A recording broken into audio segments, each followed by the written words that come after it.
BONELAB didn't always end how it does today.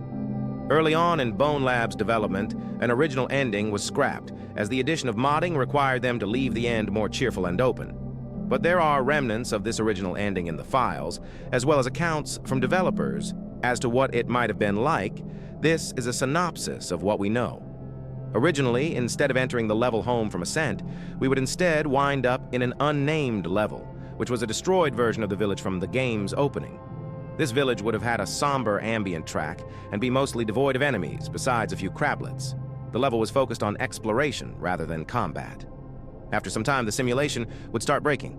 With objects floating, not casting shadow, textures would turn to static and void leaks would appear. Inevitably, the player would be transported into a dark corridor similar to the ending of Time Tower from Boneworks, although much longer. How the corridor looked is unknown, but we do know that at the end there was a writhing machine, half buried in a mess of cables and blood, making repetitive banging and scraping from its efforts to remove itself from captivity. You would be forced to approach and unplug this machine.